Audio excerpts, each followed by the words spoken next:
Welcome to Training Camp Report presented by Ticketmaster. Casey Phillips here with senior writer and editor Scott Smith, bringing you all your Buccaneers news for another day of camp. And we were talking about this is about the halfway mark for us on the show that we've now. This is our fifth one of these, and there will be 5 more. So there's a couple days of closed practice this weekend, but then after that we'll be back at it again. And there's going to be beautiful morning. We do. It Not is a cloud in the sky, which is going to be terrible in just a few minutes. It's rather nice right now. Right now we can handle it. All right. So you know what? And speaking of that, the guys look like they're having fun despite it being so incredibly hot. I love this. The caption, this photo of Hainsey and Tristan, and they are just BFFs, and it's very fun to see. And I think that whole O-line, they really are. A lot of them hang out together a ton and live near each other. They go fishing together, and that's a group that needs. Oh yes, they're very, very big into fishing, particularly Luke Gedeke.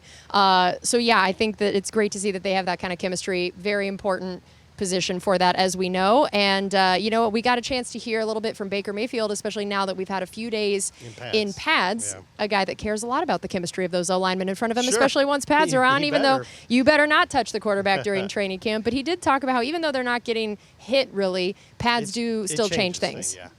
And so what did you feel like you heard from him on that? Well, some of it has to do with realigning your chemistry or your timing with your receivers, your tight ends and wide receivers, because they run a little bit different when they have the weight of the pads on, and they're also getting hit. You know, when they don't have pads on, they don't do a lot of pressing and stuff and bumping in routes and so on. But when they have the pads on, it's like a real game, and it's not clean, you know. You think I'm going to run a 10-yard out, and that's that. I'm going to run precisely this and precisely that. But defenders have something to say about that. So it changes the timing. He said you kind of have to recalibrate your timing over the first couple days. Well, it looked like Baker and Evans still had that chemistry down pretty decently at practice. We have this one highlight here of Baker to Mike Evans. That's a sentence that everybody loves to hear, whether it's Baker, whether it's Trask, anybody to Evans. It's probably a good bet. Yeah. I do think our assessment here on the left-hand screen there of offense rolling is maybe a little strong. I mean, Baker was very happy. Not very happy. He said he thought both himself and the offense did better yesterday than they had in the first 2 days in pads. So we're talking about getting acclimated to pads. I don't think they blew the roof off. You know what I'm talking about? It's still very much a work in progress. But that's what they're doing. It's basically, for the quarterbacks on this team right now, it's a combination of a quarterback competition, but also they're all trying to work to get this offense installed and have everybody figure out the offense and make it roll. So they're competing, but also kind of working together, and it's getting better and better, as you would expect. Yeah, and Baker talked about the fact that he knew that there were some things that weren't as clean as he wanted them to be recently, and we know that we hear about some of the turnovers and stuff, which we hope is because our defense is doing things phenomenally. Yeah. But he said, you know what, we are trying things, that you're going to do things differently in camp than you would in a game, in the sense of there not being the same consequences. If you got to find out what is that window you can fit it in to Mike Evans, what is the thing that this guy wants, and so you're going to probably take some more risks during training camp. But he also said that you have to temper that based on the setup of whatever drill you're in. Sometimes you're in a drill where you don't want to take chances, because you said, like, third down, I don't want to turn the ball over. I know you think third down, take chances, but a punt is better than giving them the ball in your half of the field because you forced something on 3rd and 7. Right. And so I know that we talked a little bit about his chemistry with wide receivers. Tight ends, another group that we know is going to be very important in this offense. And, you know, we've talked a lot about Cade Otton for good reason, and guys like O'Keefe that were here last year. But, you know, during training camp, we always love to talk about sort of the underrated guy or the under-the-radar guy, and I feel like David Wells keeps coming up. The same way we yesterday said Devin Tompkins is a guy we keep having to talk about. Right. David Wells is doing the same thing. He did it again yesterday in the 2-minute drill. Now, again, like I said, we're saying offense rolling. I think it was a bit more 50-50. For instance, in the 2-minute drills that they finished the whole practice with, the defense won both of them because they kept them out of the end zone on both of them. But the second team did get down inside the 5, and most of that was because David Wells caught another long pass down the middle. And I'll rewind to about a week ago when Coach Bowles was asked about David Wells, and because it seemed like he was making a play or two every day. He said, yeah, this is good, but let's see what happens when the pads go on, you know, because it's a little different then. And he's continued to make plays. So this is a guy that's been with 8 other teams before he got here, but has only played in 3 actual regular season games. He keeps looking, he keeps working. Obviously, teams keep seeing something in him, and the Bucs got him last year for their practice squad about midway through this. Actually, it was pretty early in the season, and they obviously like what they saw from him from a pass catching standpoint, but Coach Bowles said the other day, he's catching passes like we expected, but he's kind of surprised us with his blocking. So they're looking forward to seeing this guy in the games. And can he do it? Now you say, okay, he did it without pads, he's doing it in pads, can he do it in games? That's the next step for him. You think probably the Bucs are going to keep K-Dot and Kokeeft and Payne Durham, right, after spending 3 draft picks on him in the last 2 years. Would they keep a 4th tight end? Well, they kept a 4th tight end all of last year. Yeah. And look at the depth chart. Who's on there that... Yeah, and again, as much as you talked about how much they want to use 12 personnel, you're going to need some guys. Exactly. You're going to need some bodies in there. All right, another guy that, this guy's been around a little bit, has not gotten tons of reps, but seems like he has a decent chance to make more of a mark on the roster this year, is Keyshawn Vaughn. Okay. So tell me what you've seen from him and just where he might stand in this running back room, some of the ways they might use him now that you don't have a guy like Leonard Fournette, and then some of the new additions, just how that all might shake out for Keyshawn. I think we might have the clip yesterday when they were in the red zone, and Keyshawn Vaughn, yep. He got it. So see there, he got a snap. That was with the first team. That was with the first team offense. So he got at least one snap with the first team offense, caught that pass over the middle, and that says 2 things to me. One, earlier in camp, Coach Bowles was saying that Keyshawn Vaughn and I think we talked about it, is becoming a much more natural pass catcher, runs routes well, has reliable hands, and that's an improvement from where he started when he got here. So that's an example of that play right there. But also the fact that he was getting some snaps with the first team. We know Rachaad White is the RB1 now, and he's going to get a lot more than like the 45% snaps he got last year. But I still think that they are going to be looking to use at least 1, if not 2 other backs on a fairly regular basis. And so you see there Keyshawn Vaughn getting those snaps with the first team is kind of an example of that. Rachaad White's not going to take every snap, and he's not going to take, who's thinking about this right now if they're watching, is the people that love fantasy football. I know you're not one of those people, but they're looking at this and going, oh my God, Keyshawn Vaughn might be a touchdown vulture, taking away from Rachaad White's value, and I'm not telling you that's wrong. That could be true.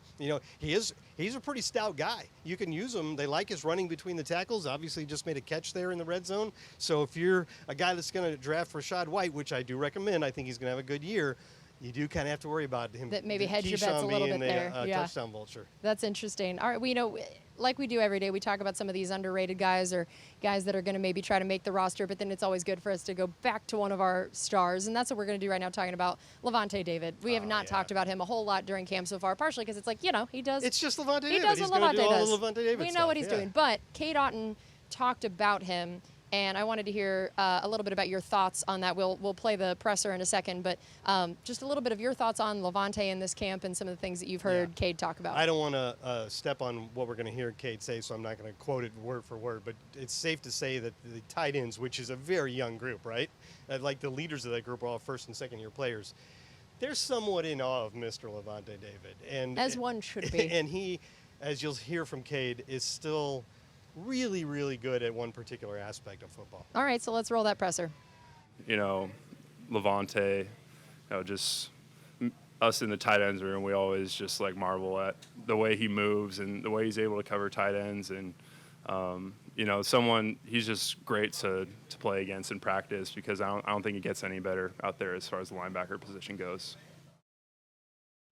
So in other words, it's handy if you're a young tight end trying to learn how to do things in this league to have one of the best be who's guarding you. If you can beat Lavonte in coverage, there's a good chance you're going to be able to win in games. Yeah, that's a very good point. And we also, you sent out a tweet about what Canales had to say about Cade Otten. So tell us a little bit about what you're thinking of what he's going to look like this year.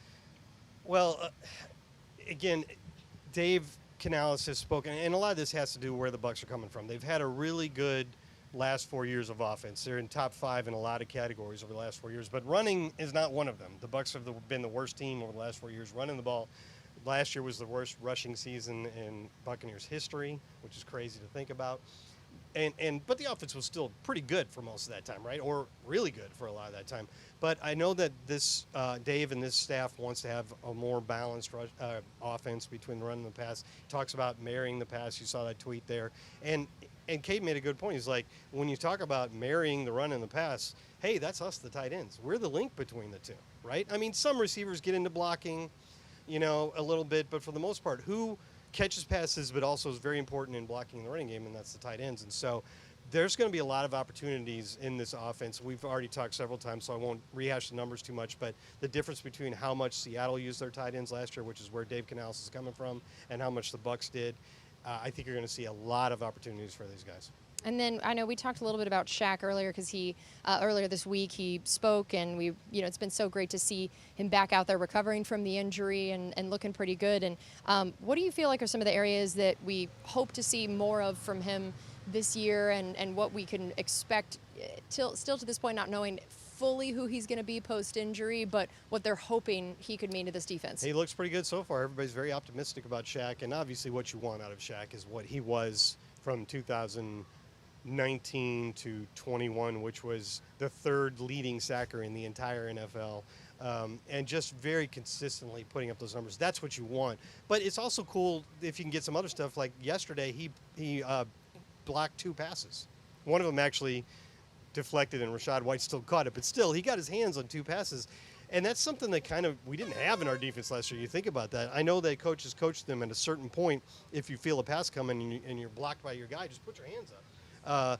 We had 8 passes broken up by defensive linemen last year, and 6 of those, or outside linebackers, and 6 of those belong to Akeem Hicks and Carl Nassib, who are no longer here. So, and Shaq didn't have any. So there's room for a lot more of that in the defense, which would be a nice thing. Whenever you block that pass at the line, not only do you kill a play, but sometimes you get a nice deflection and get an interception. All right, well, we are going to take a quick break, and we are dubbing today Ronde Day. For obvious reasons, he isn't getting inducted tomorrow. So during this quick break, we're going to show you some of his incredible highlights.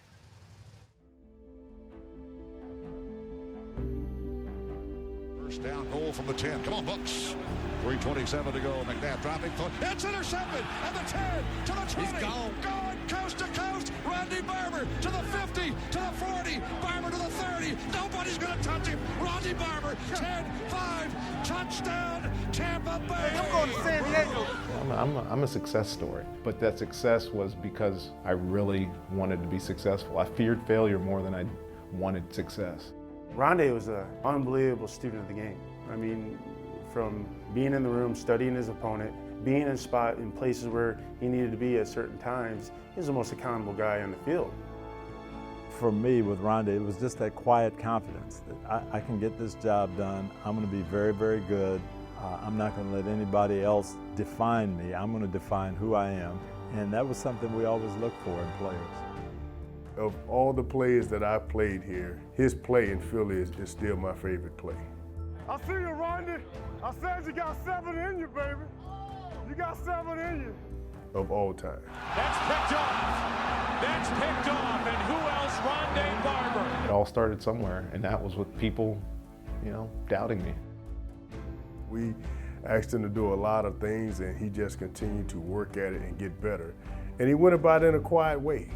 I think that's one of the things that I appreciate about Rondé is he has a humble cockiness. You just couldn't keep him out of a game, and his spirit, I think the things we saw him will himself to do on the field, he was tough. We called him the Chihuahua at times, and he earned it. Rondé was a special player. Rondé, he played with us for 16 years, but in those years when we had our greatest success, Rondé was an important piece of the puzzle. With him and John Lynch in the back, and they're both extremely intelligent players and hardworking and studious at their game. Rondé, we're world champs, baby. You can't describe or say anything about the Buccaneers' success and the defensive run or teams that we've been on without recognizing the contributions of Ronde Barber. Not everything goes according to plan all the time. Not everybody's a first-round draft pick. I think more times than not, it's the people that are able to overcome, it's players that overcome adversity that end up better off at the end, and that was me.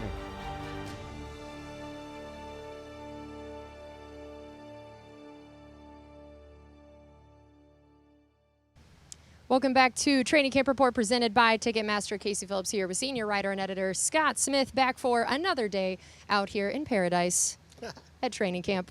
And it really is not a bad day so far. Of course, we're also staying in the shade. Once we get out there, who knows? All right, so let's talk a little bit about the defensive line. Again, as we've been doing the show, we've been going position group by position group, kind of breaking down who's on the roster, what are we thinking about starting versus backups versus who's making the squad. And defensive line is a group that we have not gotten to talk about a whole lot. We talked a little bit about Kalijah's injury, but that's about it so far with this group. So we wanted to kind of go through the group overall and see where does this rank kind of on the team for you in intriguing positions. That's what I figured. Highly interesting for us. Yeah, it's been another position like tight end that's been widely remade in the last couple of years. And you think about the first pick the Bucs used in the draft last year was Logan Hall, and their first pick this year was Calijah Kancey, and there's a decent chance both of those guys will be starting. Obviously, Calijah has to overcome his calf injury, but I think they're pretty confident.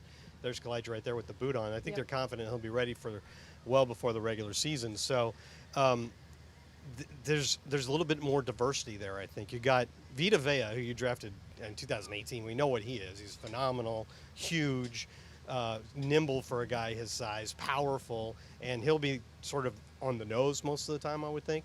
And then it doesn't necessarily have to be Logan Hall and Calijah Kancey starting because you get a lot of rotation, but that's what I go with here now. Logan Hall is a taller guy that has pass rush abilities and put on some mass during this offseason, got bigger, and they say he's playing with a lot more confidence now that he kind of gets what's going on a little bit more, which is very common, obviously, for a player going from their first to second season. And then you got Calijah Kancey, who's unlike anything that we've really tried to put out there in the Todd Bowles era, usually big guys in the middle, and he's not the biggest defensive lineman in the league, but he's extremely quick and fast. And so I think they're just hoping this mix of styles can produce good results for penetration up the middle, but that all three of those guys in particular have a chance to be pretty decent pass rushers. And then you've got a lot of other, they really like what Greg Gaines has done. He's that's the guy they got from the Rams. Underrated pass rusher was what one of the coaches was saying the other day. Will Golston came back here right before camp, which is good because we know exactly what he does.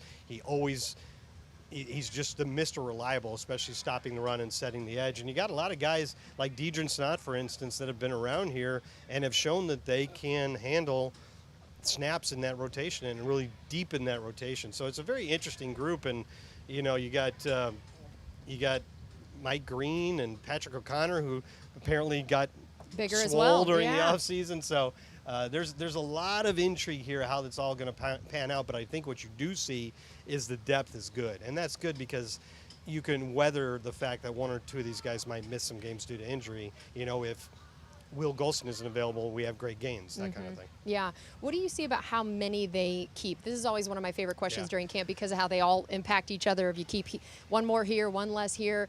And this is a group that you do have Patrick O'Connor contributing to special teams, which is always really nice. So he usually makes it for that reason. Because of even if it's just that. But otherwise, D-line isn't typically a group you're looking to for as much as special teams help. True. So just kind of overall, what do you think about the numbers here and how this scheme and rotation is looking for what you're going to need most out of that group? Although on that point, I will say that they really like Vita Vea as one of the blockers on field goals and point that's fair. He could basically do it by himself. They put him out there on the edge. He's like, you can't get around him. Yeah. It's just, that whole operation is just, a second or two? And so if you just slow them down a little bit, they're not going to get to the kicker, and getting around Vita is enough to slow them down. So anyway, you would be surprised if you looked at our depth chart from week to week last year, how many of these guys we keep. I mean, there's 3 positions that are listed as starters. And in a lot of plays, only 2 of those guys are actually on the field because you go into sub packages and you bring in a defensive back and you take off Will Golston or Logan Hall or somebody. And despite that, they keep 7 or 8 of these guys. And I did a study on this earlier this week on our practice squad for the last 3 years since it expanded to 16. We've devoted more practice squad spots per week to defensive line than any other. So a lot of, like Willington Prevalon was on that list right there, right? He's been on the practice squad for 2 straight years. And I'm sure he would like to graduate to active roster, and that generally happens with these guys. But any of these guys that don't necessarily make the 53-man roster have a very good shot of sticking around on the practice squad. And as we know, year after year, that's a great opportunity to just be around and eventually get promoted.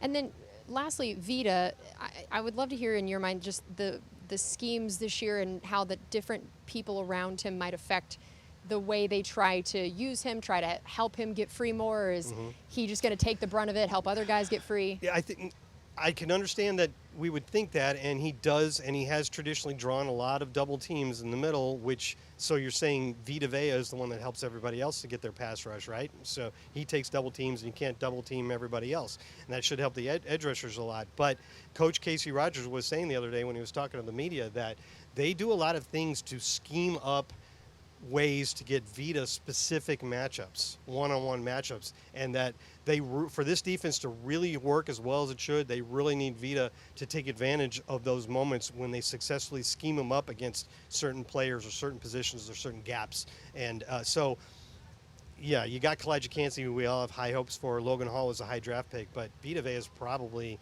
the key to this interior defensive line really working and having a big impact. All right, well, we have one more segment coming up. We're going to take another break here, which again will be filled with more Rondé things. We're going to talk about Rondé in the final segment, as we should. So we'll be right back after. Check out this door knock video from a very special someone delivering the news to Rondé.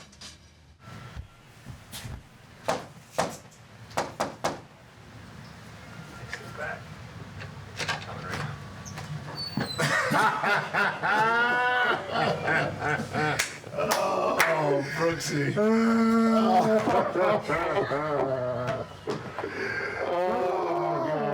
my God. Yes, yes, yes. Oh, my God. Yes, yes. I know what you're doing. Oh. You wear that jacket around everywhere? Yes. you will too, Will. Oh, my God.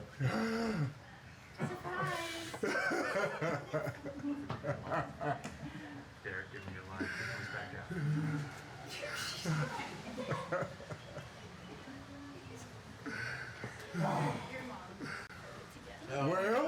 Well, Ronde Barber, my good friend, welcome to the Pro Football Hall of Fame class of 2023. Oh my God, Derek.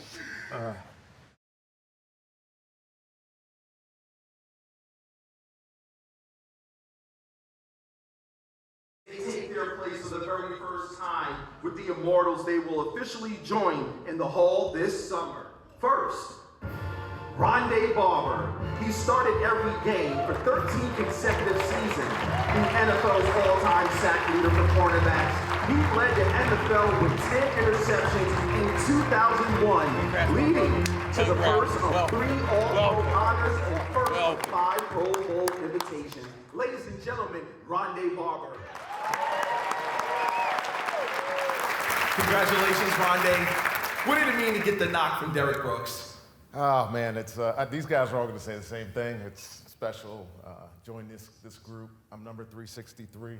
It's a great number. I don't know why, but it's my number, so it's a great number. I'll say this: my oldest daughter was there.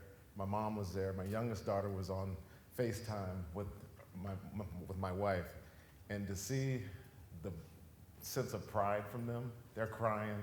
I'm trying not to cry. But I'm so proud of them. To see them be proud of me, that's what this is about. And I'm very happy to be here, man. So happy. Hey, Rondé, these are your teammates forever. Yes, they are. Can't wait. Thank you. Welcome back into Training Camp Report presented by Ticketmaster. Casey Phillips here with senior writer and editor Scott Smith. Time for our final segment.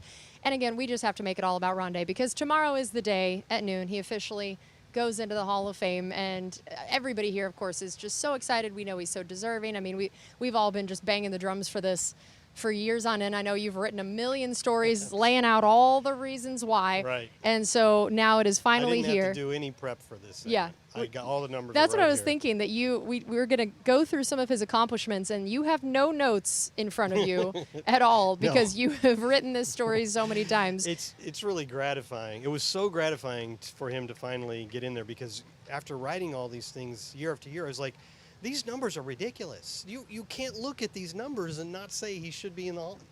Not say he should not be in the Hall. Yeah. Double negative there. I always thought it would have been cool if he got in 2020. It would have been nice, 2020. And it just started thinking just now, we'll probably officially retire that number now. Oh, yeah. I mean, we haven't given it to anybody since he retired.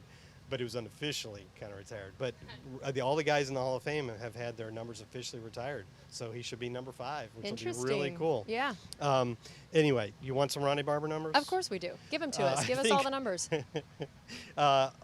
All-time leader in Bucs history in games played, games started, interceptions. I can give you the numbers exactly if you want, 224, 221, that kind of thing. But he's the only player in NFL history with at least 40 interceptions and at least 25 sacks. It's 47 and 28 in this case, which is just one of the stats you throw out there to demonstrate how he changed the position of slot corner.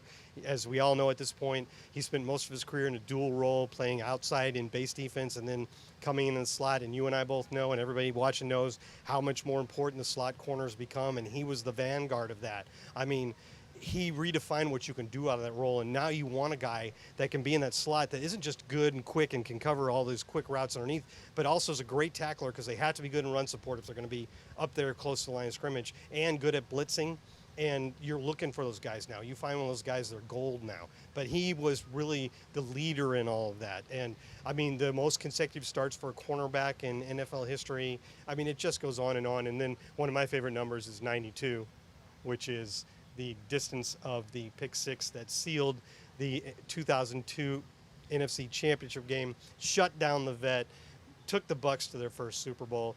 Probably, I know the Super Bowl victory was the most important win, and the second one as well, but that play is probably the signature play in franchise history. He brought that up when he was interviewed last night during the Hall of Fame game, that he was saying is like, of course the Super Bowl is like the biggest thing, but he was like, that play, he's like, that's the thing the Bucs fans come up and talk to me about. And he said they often are saying things like they remember where they were. It's one of those moments of, I remember where I was when this happened and what that play meant to them as Bucs fans. And he said it's sort of, that plays this big bonding thing between him and all of the fans. I can join in on that, because I remember where I was. I was in the press box, of course, in Philadelphia, and I can tell you that the rule of no cheering in the press box was not followed by several prominent Buccaneer personnel at that moment.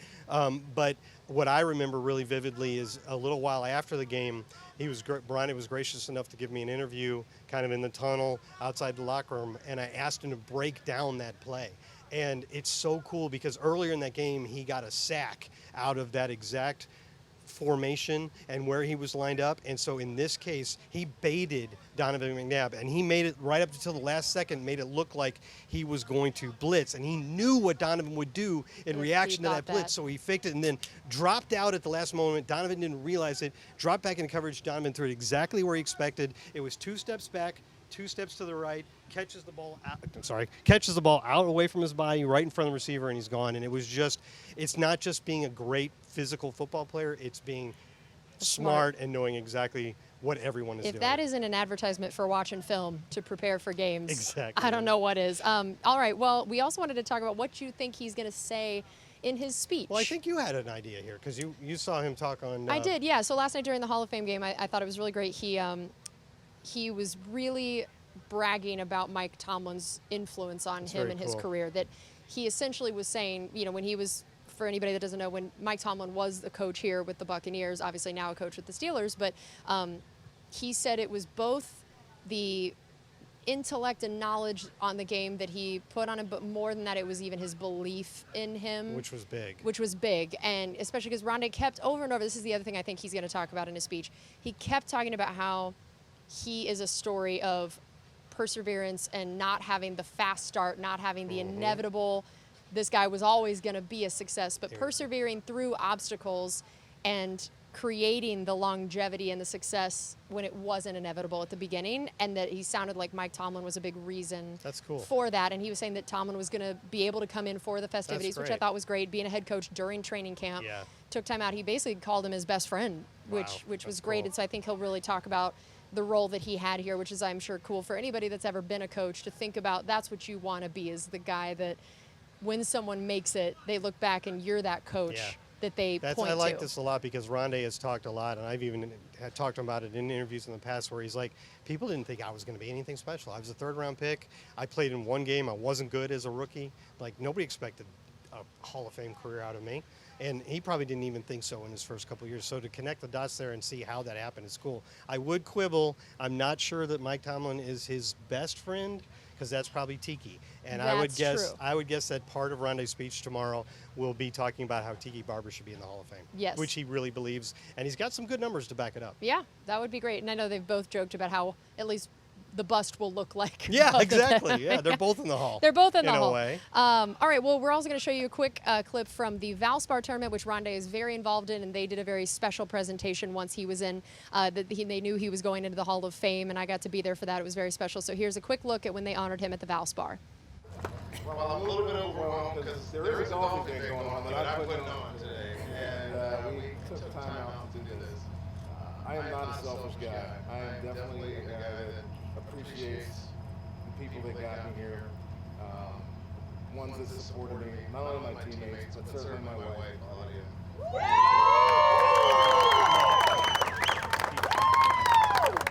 Everybody thinks I'm a nice guy until they get to know me, and then they have to deal with me, and she still deals with me. It's hard to put into words, what this means. Again, I know this is an appreciation day for me, but it's really a reason for me to embrace you all, embrace everybody that's here, everybody that tells me that they love what I did as a player, they love me as a person. That's there's no words to describe that. I know what I was as a football player. That was easy. When you have talent, you can do that. But to translate it off the football field and find the same appreciation, that's pretty cool. Valspar Championship 2023, Ronde Barber Appreciation Day. I hope you guys have a great week. Cheers, guys.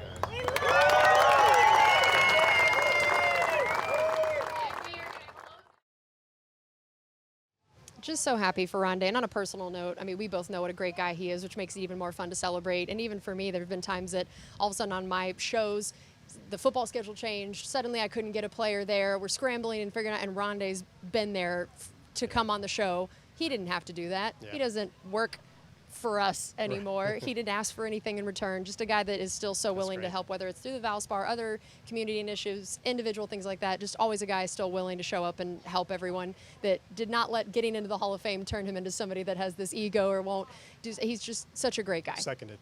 Yep. So, all right, we'll close with this.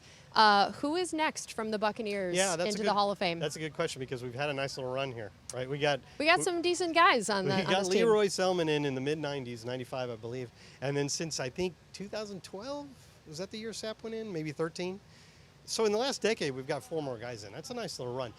It depending on how you want to define it, it could be a while, though. I mean, who's next that played for the Buccaneers going into the Hall of Fame? Almost certainly Rob Gronkowski, because he retired a year before Tom Brady, and then Tom Brady. Yes, but those guys play the majority of their careers with them. Doesn't mean anything that they're not great representatives for the Bucs, but of guys that have played as compared to a guy like Rondé, who played all or the majority of their careers with the Bucs, it's pretty obviously Mike Evans. And the case for him is probably better than a lot of people realize already. And he's only 29, and he's still playing very, very well. He's probably got, as he was talking about the other day, assuming he gets good injury fortune, he wants to play for a little while. So, I mean, 4 or 5 at the least of being, if he plays 3 or 4 years at the level he's playing now, the numbers are going to be astronomical. So right now, he is at 10,425 receiving yards.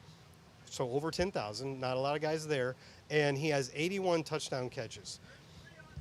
Do you think if Mike plays 2 or 3 more years, he's going to get to 90? Yeah. Right? Okay, so there are 11 players in NFL history so far with at least 10,000 receiving yards and at least 90 touchdown catches. 9 of those guys are in the Hall of Fame, and the other 2 just aren't eligible yet, Larry Fitzgerald and Antonio Gates. So stamp him. If he gets to 90, is he not going to get to 90? 9 more touchdown catches in and I think even just 1 more 1,000-yard season. So he'd have 10 in a row and be tied with Randy Moss for the second most ever. I mean, look, I'm sure we're biased, but I'm like, how do you, even that alone? No, I know we're definitely biased, but my point is I've started looking at numbers going, well, I know I'm biased, but these look good. These look good, biased or not. I agree with you. All right. Well, that's going to do it for us on this edition of Training Camp Report presented by Ticketmaster. Thank you so much for joining us. Again, enjoy watching Ronde go into the Hall. Congrats, Ronde. We're all so excited for you, and we'll see you next time.